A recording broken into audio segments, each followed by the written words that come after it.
ท่านชัยสมพรพรหมวิหารประธานสภาแห่งชาติได้มีความเห็นในกองประชุมสมัยสามัญเทื่อที่เก่าของสภาแห่งชาติสุดที่เก่าในวันที่11มิถุนายน2025เสนอให้รัฐบาลเร่งแก้ไขหลายปัญหาสำคัญติดพันกับแต่ละแขนงการเป็นต้นถึงแม้นว่าการเติบโตทางด้านเศรษฐกิจใน6เดือนต้นปีสามารถปฏิบัติสูงถึง 4.5%และอัตราเงินเฟ้อมีท่าเอียงลดลงก็ตาม แต่ว่าการดำรงชีวิตของพนักงาน ทหาร ตำรวจ และประชาชนยังพบความยุ่งยากฝืดเคือง ราคาสินค้า ราคาไฟฟ้า นับมือนับสูงขึ้นเรื่อยๆซึ่งได้ส่งผลกระทบต่อแนวความคิดจิตใจ ความบุกเบิกหาวหันในการปฏิบัติหน้าที่เวียกงาน ฉะนั้นถ้าแก่ยาวจะเฮ็ดให้ระบบกงจักรรัฐของเฮาขาดความเข้มแข็ง จึงเสนอให้รัฐบาลค้นคว้าซอกหาวิธีการแก้ไขพร้อมทั้งให้เอาใจใส่เก็บรายรับเข้างบประมาณให้สมคู่กับการขยายตัวของรวมยอดผลิตภัณฑ์ใน GDP ในระดับ 4.5%ให้ได้ประมาณ 12%หา20%ขึ้นไปต่อ GDP ด้วยการเก็บรายรับที่มีอยู่ให้ครบถ้วนตามกฎหมาย และสัญญาการลงทุนการเช่าสัมปทานเป็นต้นภาษีอากรขายวัตถุดิบทางด้านแร่ธาตุให้รับบริษัทรัฐวิสาหกิจค่าเช่าที่ดินการท่องเที่ยวการค้าดิจิทัลและค่าบริการอื่นๆเสนอให้รัฐบาลสุมทุนร้อนใส่การผลิตการดึงดูดการลงทุนของภาคเอกชนเข้าใส่การผลิตกสิกรรมที่ยังบ่ทันเข้มแข็ง และบ่ทันสามารถตอบสนองต่อกับความต้องการตัวจริง โดยเฉพาะแม่นการส่งเสริมทางด้านฝุ่น ปุ๋ย และอาหารสัตว์ ยังมีการนำเข้าเป็นจำนวนหลาย ส่งผลเฮ็ดให้ต้นทุนการผลิตสูง เสนอให้รัฐบาลเอาใจใส่ส่งเสริมการจัดตั้งการผลิตเป็นต้น สหกรณ์เกษตร กลุ่มผลิตขนาดน้อย ขนาดกลาง ตามกฎหมายเพื่อสร้างความเข้มแข็งให้ชาวกสิกรอยู่แห่งการผลิตกสิกรรมให้หลายขึ้น โดยเพิ่มทวียกระดับเทคนิควิชาการเทคโนโลยีและหันเป็นทันสมัยเพื่อยกระดับผลผลิตให้สูงขึ้นกว่าเก่าและสร้างให้มีโครงการตัวแบบในการผลิตเพื่อทดแทนการนำเข้าและเป็นสินค้าส่งออกให้มีความเข้มแข็งผมทั้งซุ้มใส่จัดตั้งจัดสรรเขตปลูกเขตเลี้ยงให้ชัดเจนให้มีมาตรการจำกัดการนำเข้าสินค้า ที่สามารถผลิตได้ภายในอย่างเข้มงวด เอาใจใส่ปรับปรุงและกะเกียมความพร้อมทั้งด้านชลประทานรับใส่การผลิตในฤดูแล้งได้ตามคาดหมาย ควรมีการตีราคาประเมินการจัดสรรเขตปลูกเลี้ยงและมีทิศทางจัดสรรคืนให้เหมาะสม ให้รัฐบาลหีบห้อนกำหนดรายการสินค้าที่ผลิตได้อยู่ภายในเพื่อทดแทนการนำเข้าและเพิ่มทวีการจัดตั้งปฏิบัติมาตรการจำกัดการนำเข้าสินค้าฟุ่มเฟือยและให้เอาใจใส่สุกยู่ส่งเสริมจุลวิสาหกิจวิสาหกิจขนาดน้อยกลางในการเข้าถึงสินเชื่อของทางธนาคารธุรกิจให้หลายขึ้น เพื่อกระตุ้นการผลิตของประชาชนให้หลายขึ้นพร้อมนี้ยังเสนอให้รัฐบาลฮีบฮ้อนซ่อมแปลงและฟื้นฟูบรรดาเส้นทางที่เป๋เพ่หนักเป็นต้นแม่นเส้นทางเลขที่13เหนือและเส้นทางเขตภาคเหนือให้สามารถสัญจรไปมาได้อย่างปกติและเอาใจใส่ติดตามกวดกาการก่อสร้างเส้นทางให้มีคุณภาพ การคุ้มครองน้ำหนักรถบรรทุกสินค้าเห็นว่ามีความจำเป็นต้องได้เอาใจใส่ด้วยการตั้งสถานีสิ่งชั่งน้ำหนักมีมาตรการที่เข้มงวดและเด็ดขาดต่อการบรรทุกน้ำหนักเกินกว่าที่นิติกรรมได้กำหนดเนื่องจากว่าเป็นปัญหาสร้างความเสียหายต่อหนทางพร้อมนั้นก็เสนอให้แบ่งรายรับที่ได้จากค่าปรับไหมรถบรรทุกน้ำหนักเกินให้ท้องถิ่น เพื่อนำมาซ่อมแปลงเส้นทางที่เป๋เพ่ ให้รัฐบาลพิจารณาค้นคว้าคืนเกี่ยวกับการกำหนดนโยบายและโครงสร้างราคาไฟฟ้าที่นำใช้ในปัจจุบันเห็นว่ามีราคาสูงเกินไปเฮ็ดให้มีผลกระทบต่อชีวิตการเป็นอยู่ของประชาชนและการผลิตในภาคกสิกรรมและอุตสาหกรรมของหัวหน่วยธุรกิจขนาดน้อยขนาดกลางเพื่อส่งเสริมการผลิตภายในและรักษาบ่ให้ธุรกิจ โรงจักรโรงงานต่างๆปิดตัวลง รัฐบาลโจะการพิจารณาโครงการแห่ถาดใหม่ทุกประเภทแห่โลหะแห่อะโลหะและแห่หินทุกชนิดที่บ่แม่นหินรับใช้ในการก่อสร้างสวมใส่ติดตามกวดกาและประเมินโครงการที่ได้รับอนุญาตผ่านมาโครงการมีความคืบหน้าช้าบ่ปฏิบัติตามสัญญาส่งผลกระทบทั้งด้านลบต่อสิ่งแวดล้อมสังคมและธรรมชาติแม้นต้องได้นำใช้มาตรการตามกฎหมายกำหนดอย่างเด็ดขาด กวดกากลไกการจัดเก็บรายรับจากการโครงจากโครงการพัฒนาทางด้านแร่ธาตุเข้างบประมาณแห่งรัฐเนื่องจากว่าในระยะที่ผ่านมา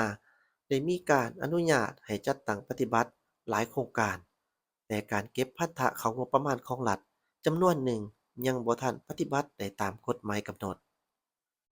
ให้รัฐบาลเพิ่มทวีความเอาใจใส่ในการแก้ไขปัญหาการปาละการเรียนคุณภาพการศึกษา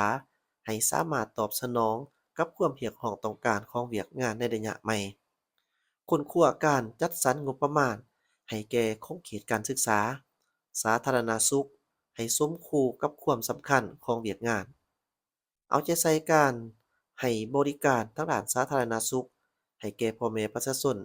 มีคุณภาพสูงขึ้นเติมเพิ่มทวีความเข้มงวดตามกฎหมายต่อการคุ้มครองห้านบันเทิงห้านเสริมสวยที่ติดพันกับการเฮ็ดศัลยกรรมซึ่งมีความเสี่ยงต่อสุขภาพและอื่นๆ นอกจากนั้นท่านนายกรัฐมนตรีแห่งสปปลาวท่านสอนชัยศรีพันดรก็ได้กล่าวต่อสภารัฐบาลจะสุมใส่7เวียกหยุดสุมแก้ไขปัญหาเข็งห้อนทางด้านเศรษฐกิจ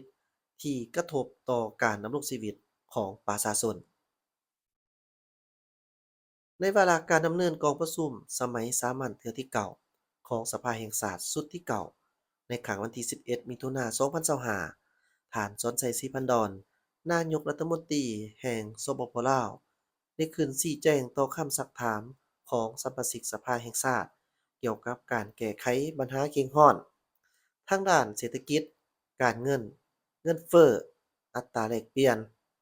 ราคากระแสไฟฟ้า และราคาสินค้าเพิ่มสูงขึ้นที่กระทบต่อการดำรงชีวิตของพนักงานราชกรทหารตำรวจประชาชนบรรดาเผ่าในระยะที่ผ่านมา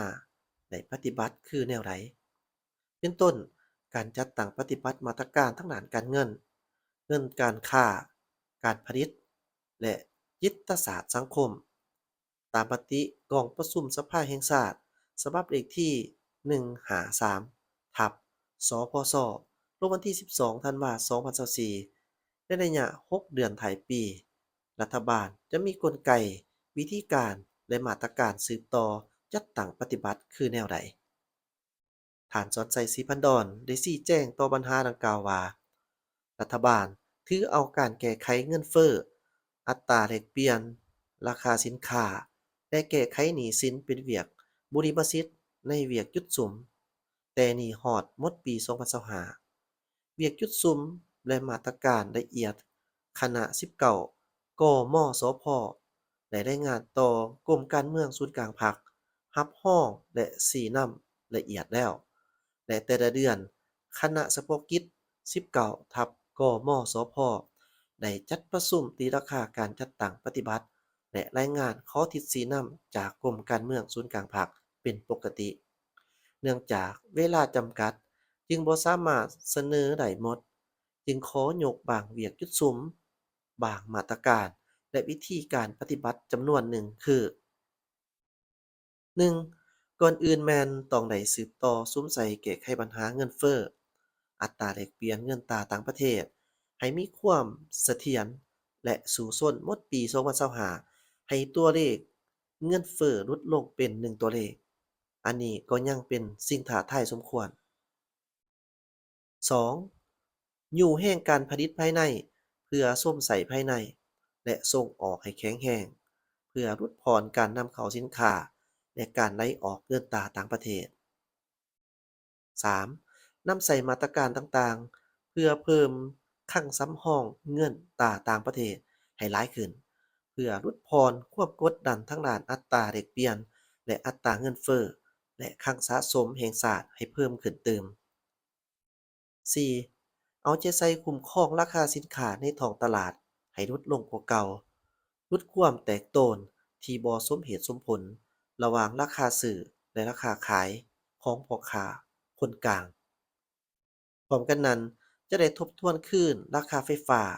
สำหรับกลุ่มเป้าหมายครัวเรือนที่มีรายรับต่ำแน่ใส่แก้ไขปัญหาค่าครองชีพของประชาชนและพนักงานรัฐกรทหารตำรวจให้ดีขึ้น 5. สุมใส่เก็บรายรับงบประมาณตามฐานรายรับที่มีแล้วให้ครบถ้วนโดยการอยู่แร่งกันหันเป็นทันสมัยโดยเฉพาะแม่นการเก็บรายรับภาษีอากรอยู่ด่านสากลการเก็บรายรับค่าธรรมเนียมและค่าบริการรายรับจากที่ดินเคียงคู่กันนั้นก็จะได้เอาใจใส่คุ้มครองรายจ่ายงบประมาณแห่งรัฐอย่างเข้มงวดและบนจิตใจประหยัด 6. ซุมใส่แก้ไขหนี้สินต่างประเทศให้ชำระไปตามสัญญาและเจรจากับบรรดาประเทศเจ้าหนี้จำนวนหนึ่งเพื่อรัดปรับโครงสร้างหนี้สังรวมแล้วรัฐบาลต้องรับประกันบ่ให้ประเทศเราตกเป็นประเทศที่บ่สามารถชำระหนี้ได้พร้อมกันนั้นก็สุมใส่แก้ไขหนี้สินโครงการลงทุนของรัฐซึ่งนอกจากให้บริมสิทธิ์ในการจัดสรรแหล่งทุนปกติแล้วรัฐบาลยังสุมใส่งบประมาณบ่วงเงินเกินแผนของศูนย์กลางและท้องถิ่นเพื่อมาแก้ไขหนี้สินแบบมีส่วนลดตื่มอีก โดยจะเอาบ่วงเงินเกินแผน2024พูดของศูนย์กลางส่วนหนึ่ง558ตื้อกีบ 7. สุมใส่แก้ไขปัญหารถเถื่อนการลักลอบขุดค้นแร่ธาตุการลักลอบตัดไม้และขุดค้นทรัพยากรแร่ธาตุที่บ่ถูกต้องโดยได้มอบให้รองนายกรัฐมนตรีผู้ชี้นำเวียกงานของเขตเศรษฐกิจและการพัวพันร่วมมือต่างประเทศเป็นหัวหน้าคณะ47 นย. คณะดังกล่าวร่วมสุมใส่แก้ไขปัญหาเป็นแต่ละกรณีข้อมูลข่าวเศรษฐกิจการค้า